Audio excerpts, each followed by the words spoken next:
नमस्कार, आप देख रहे हैं न्यूज़ वन इंडिया। मैं हूं आपके साथ राजेश कुमार। बुलेटिन की शुरुआत बड़ी खबर के साथ करेंगे।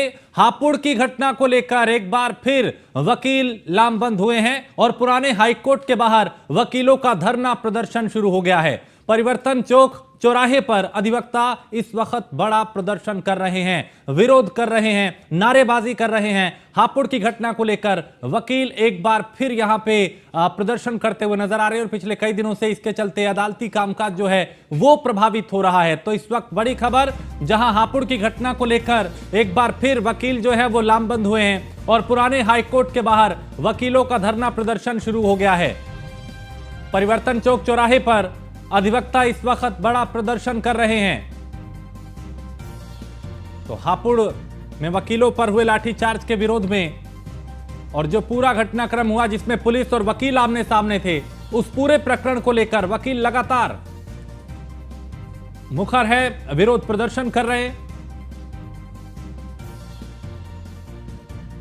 तो हापुड़ की घटना को लेकर एक बार फिर वकील लामबंद हुए हैं और पुराने हाईकोर्ट के बाहर वकीलों ने धरना प्रदर्शन शुरू कर दिया है।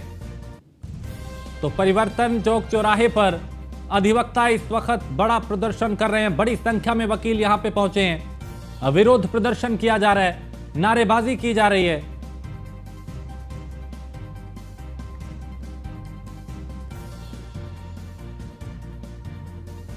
तो परिवर्तन चौक चौराहे पर अधिवक्ता बड़ा प्रदर्शन कर रहे हैं और हापुड़ की घटना को लेकर एक बार फिर वकीलों का गुस्सा फूट पड़ा और वो यहां बड़ी संख्या में इकट्ठा हुए हैं। यहां नारेबाजी की जा रही है, विरोध प्रदर्शन किया जा रहा है और पुलिस प्रशासन पे दबाव बनाया जा रहा है। शासन पे दबाव बनाने की कोशिश, प्रशासन पे दबाव बनाने की कोशिश। हापुड़ में चूंकि वकील और पुलिसकर्मी जब आमने सामने आए तो तनाव इतना बढ़ा कि बल प्रयोग वहां पे हुआ। कई वकीलों पे एफआईआर दर्ज हुई और कई वकील अब पुलिसकर्मियों पे कार्रवाई की मांग कर रहे हैं। और यहां बड़ी संख्या में वकील अब इकट्ठा हुए हैं जो नारेबाजी कर रहे हैं, विरोध प्रदर्शन कर रहे हैं, सड़क पे उतर आए हैं और पुलिस प्रशासन भी इन्हें रोकने के लिए यहां मुस्तैद नजर आ रहा है। लेकिन कहीं फिर एक बार गतिरोध या तनाव ज्यादा ना बढ़ जाए, इसको लेकर प्रशासन पूरी तरह से चौकन्ना है।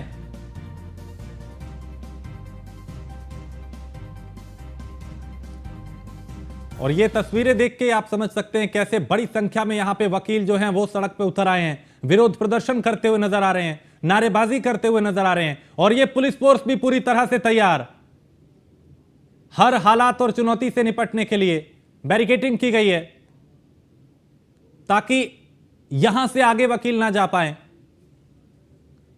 तो बड़ी संख्या में वकील सड़क पे उतर आए हैं, विरोध प्रदर्शन कर रहे हैं, नारेबाजी कर रहे हैं और पुराने हाईकोर्ट के बाहर वकीलों ने एक बार फिर धरना शुरू कर दिया है। यह तस्वीर देख के भी आप समझ सकते हैं कि कैसे एक तरफ पुलिस बल है बड़ी संख्या में और दूसरी तरफ वकील हैं, वो भी एक काफी तादाद में यहां पे नजर आ रहे हैं, जो यहां नारेबाजी कर रहे हैं, प्रदर्शन कर रहे हैं। तो पुराने हाईकोर्ट के बाहर वकीलों का धरना प्रदर्शन शुरू हो चुका है और बड़ी संख्या में वकील यहां उतरे हैं सड़क पे, जो नारेबाजी कर रहे हैं, विरोध प्रदर्शन कर रहे हैं। हापुड़ की घटना को लेकर वकीलों में गुस्सा इस कदर है कि पिछले कई दिनों से इसके चलते अदालती कामकाज भी प्रभावित हो रहा है पूरे प्रदेश का। तो अब कैसे रास्ता निकले, क्या विकल्प निकले, जो ये गतिरोध खत्म हो, ये विवाद खत्म हो, समस्या का समाधान हो, ये विरोध प्रदर्शन खत्म हो, इसको लेकर कहीं ना कहीं कोशिशें तेज होती हुई दिखाई दे रही हैं।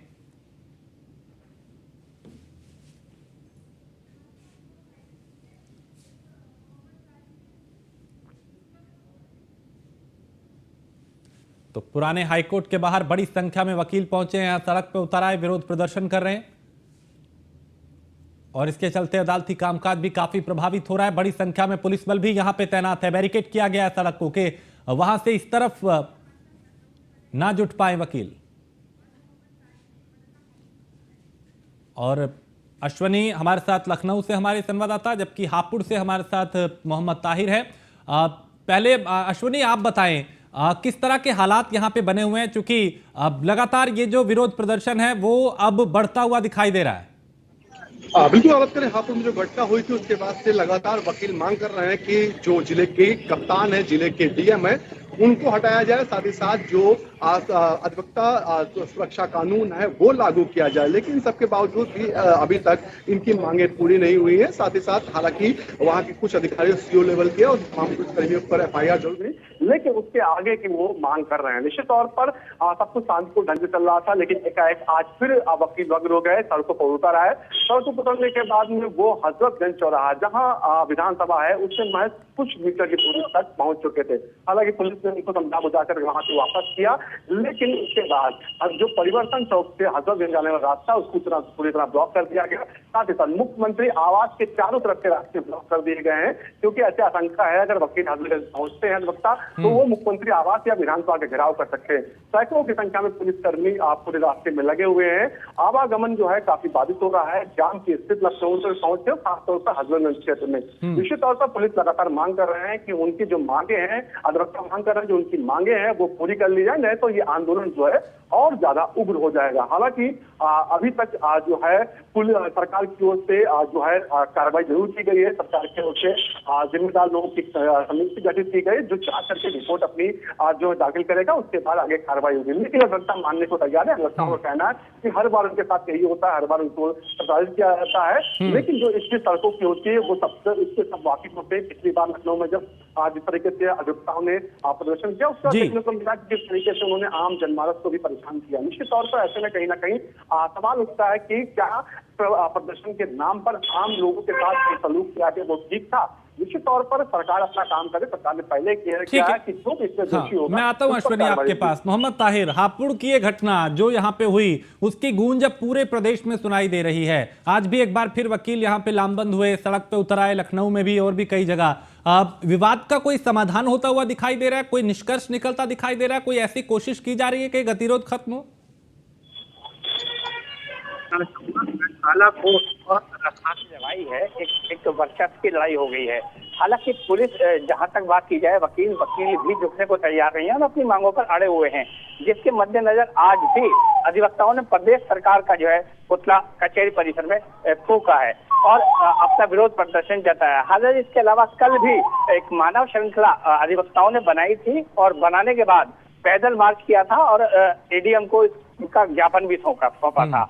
हालांकि अगर बात की जाए तो वार्ता की जा रही है, हर तरीके के मनाने के प्रयास किए जा रहे हैं, मगर अधिवक्ता हैं कि मानने को तैयार नहीं है, क्योंकि उनकी मांगे हैं, उनकी 5 मांगे हैं, 5 सूत्री मांगे हैं, जिनको लेकर वो अड़े हुए हैं। और हालांकि इस मामले में पुलिस पर एफआईआर भी दर्ज हो गई है। हालांकि इसमें करीब 4 कोतवाल व एक सीओ सहित करीब 150 से अधिक पुलिसकर्मियों पर एफआईआर भी दर्ज हुई है।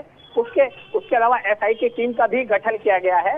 एसआई की टीम का गठन के विरोध के बावजूद भी जब अधिवक्ताओं ने मांग की कि इसमें कोई रिटायर्ड जज जो है वो शामिल किया जाए, सरकार ने वो भी बात मानी और एक जज को भी इसमें नियुक्त किया। हालांकि जो कल एसआईटी की टीम भी हापुड़ पहुंची थी, जिसके सामने अपने बयान अधिवक्ताओं ने रखे हैं, कुछ वीडियो फुटेज और अपने शपथ पत्र भी जो है एसआईटी टीम को सौंपे हैं। जी अश्वनी, अभी जिस तरह के हालात यहाँ पे बन रहे हैं, कोई कोशिश की जा रही है कि कोई समाधान निकले, कोई बीच का रास्ता ऐसा निकले जिसके चलते गतिरोध खत्म हो, चूंकि बड़ी संख्या में एक बार फिर यहाँ पे वकील जो हैं वो लामबंद हो रहे हैं? बिल्कुल, पुलिस लगातार बात कर रही है, पुलिस समझाने की कोशिश कर रही है। हालांकि जो वकील जो है हजरतगंज जब पहुंचे थे उनको वापस भेज दिया गया। साथ ही साथ जो प्रदर्शन कर रहे हाईकोर्ट के आसपास उनको भी समझाने बुझाने की कोशिश की जा रही है। उनको बनाया जा रहा है कि जो घटना हुई है उस पर एक्शन जा रहा है, उस पर कार्रवाई की जा रही है और जो जिम्मेदार लोग होंगे उन पर सख्त कार्रवाई होगी। लेकिन अभी तक जो अधिवक्ता है वो मानने को तैयार नहीं। हालांकि प्रदर्शन अभी तक जारी है। हम उम्मीद है कि कुछ देर में पुलिस कर्मियों, दूसरे पुलिस के अधिकारी जिसके बातचीत कर रहे हैं, संभावना है कि जो प्रदर्शन है वो समाप्त हो जाए।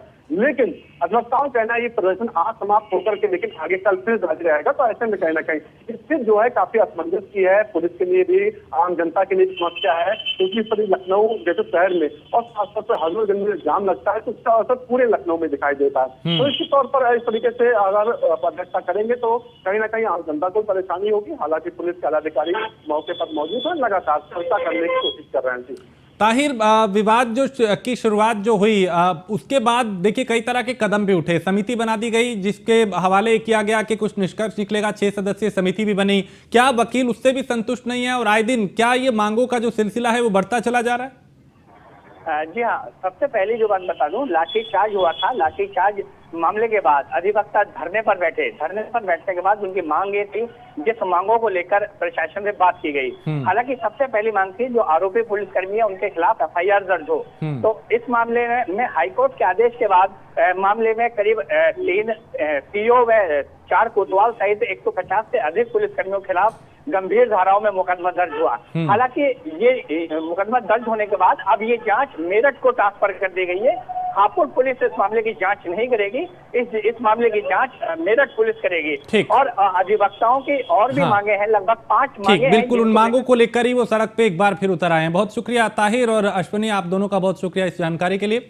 और लगातार जो वकील हैं वो पूरे प्रदेश में इस वक्त इस कदर मुखर हैं कि अदालती कामकाज जो है वो इसके चलते प्रभावित हो रहा है। यहाँ एक छोटे से ब्रेक के लिए रुकेंगे, ब्रेक के उस पार कुछ और खबरें।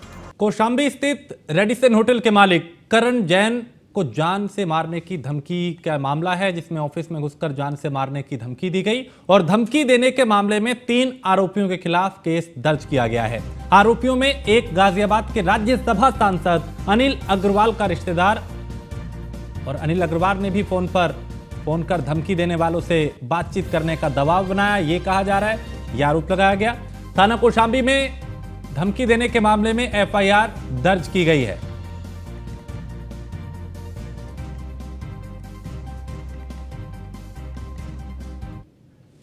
तो ये तस्वीरें रेडिसन ब्लू की, और इसके रेडिसन होटल के मालिक करण जैन को जान से मारने की धमकी दी गई है और ऑफिस में घुस के जान से मारने की धमकी दी गई, ये उन्होंने आरोप लगाया। और आरोप जिन लोगों पे लगाया है उसमें अनिल अग्रवाल का नाम है, उनके रिश्तेदार का नाम है। उन्होंने कहा कि इन्होंने फोन करके धमकाया है, धमकी दी है। तो कौशाम्बी स्थित रेडिसन होटल के मालिक करण जैन को जान से मारने की धमकी का यह मामला, जिसमें ऑफिस में घुसकर धमकी दी गई, ऐसा आरोप और धमकी देने के मामले में 3 आरोपियों के खिलाफ केस दर्ज किया गया है। गाजियाबाद में का यह मामला और राज्यसभा सांसद अग्रवाल का रिश्तेदार पर भी गंभीर आरोप लगाए गए हैं। तो ऑफिस में घुसकर जान से मारने की धमकी देने का आरोप है। और उधर मेरठ में एक बार फिर विवादों में आ गए हैं मंत्री दिनेश खटीक, जो अक्सर इससे पहले भी कई बार विवादों में रहे हैं। सोशल मीडिया पर मंत्री का ऑडियो वायरल हो रहा है।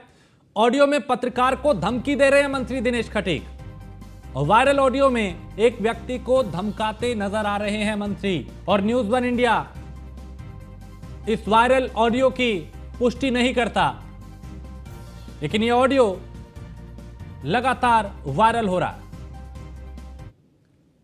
तो मंत्री दिनेश खटीक और पत्रकार के बीच बातचीत का ऑडियो हम आपको सुनाते हैं। न्यूज़ 1 इंडिया इस ऑडियो की पुष्टि नहीं करता, लेकिन इस ऑडियो में क्या है वो आप सुनिए। याद रखेगी तेरी भाई साहब, धमका तो दिया मुझे तुझे ऐसा कर दूंगा, मैं तेरी जिंदगी खराब कर दूंगा मेरी यदि तू और बुढ़ाई में हो। हाँ, यो कसर हो रही है, यो कसर हो रही है, इसे इस और कर लो। क्या नहीं, यो कसर हो रही है मेरे लिए। अभी तुझे बोल रहा ना फोन पे, क्यों आप कैसे बोल रहे भाई साहब मुझे? समझ गया? हाँ, तुझे ऐसा कर दूंगा, तुझे सोच रहा ना कि तू ये व्यक्तिगत मैं ले जाऊंगा, फिर अपने आप पे ध्यान कर लिया। आप व्यक्तिगत लेना क्यों चाह रहे हो? मुझे नहीं समझ आ रहा आपको। जो आप जो मुझे नकली नोट में जेल में बताना चाह रहे हो, मुझे क्यों लेना चाह रहे हो? पंच मेरे बाप बनेंगे, पंच मैं बनूंगा। पंच मेरे बाप बनेंगे, मैं बनूंगा। है पंच तो लेके आओ ना, फिर किन्हें लेकर आऊँ? आप कहते 12 बजे यहाँ लेकर आना, घर तुम्हारे घर पे आते हुए आपने कहा 12 बजे तेरे घर गाँव में आ रहा हूँ, गाँव में बैठा हूँ मैं, तो अब बैठा हूँ। तो ये वो ऑडियो जिसमें सीधा सुना जा सकता है कि कैसे मंत्री जी धमका रहे हैं। हालांकि न्यूज़ 1 इंडिया इस ऑडियो की पुष्टि नहीं करता। अगली खबर लखनऊ से, जहां ऑक्सीडेशन सिलेंडर फटने से बड़ा हादसा हुआ है और सिलेंडर फटने से कई लोग गंभीर रूप से घायल हुए हैं।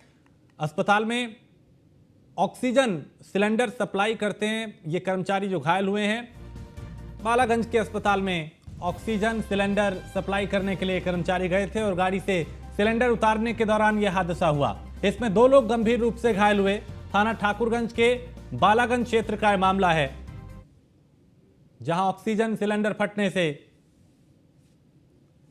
2 लोग घायल हो गए। दोनों को नजदीकी अस्पताल में भर्ती कराया गया। गाड़ी से सिलेंडर उतारने के दौरान यह हादसा हुआ। हादसे की एक्सक्लूसिव तस्वीर नीलेश हमारे साथ, हमारे संवाददाता। नीलेश, हादसे को लेकर अभी क्या जानकारी मिल पा रही है? बिल्कुल आपको बता दूं कि कार के अंदर जो ऑक्सीजन सिलेंडर की सप्लाई की जा रही थी, उसी के तहत ये सप्लाई करने 2 लोग जो है बालागंज के प्राइवेट हॉस्पिटल पहुंचे थे, जहां पर ऑक्सीजन सिलेंडर बाहर कार से निकाल रहे थे। उसी दौरान एक सिलेंडर गिरता है और गिरने के दौरान उसमें ब्लास्ट हो जाता है, जिस कारण 2 लोग गंभीर रूप से घायल हो जाते हैं। किसी का हाथ सिलेंडर फटने की वजह से फट के अलग गिर गया है, किसी का पैर।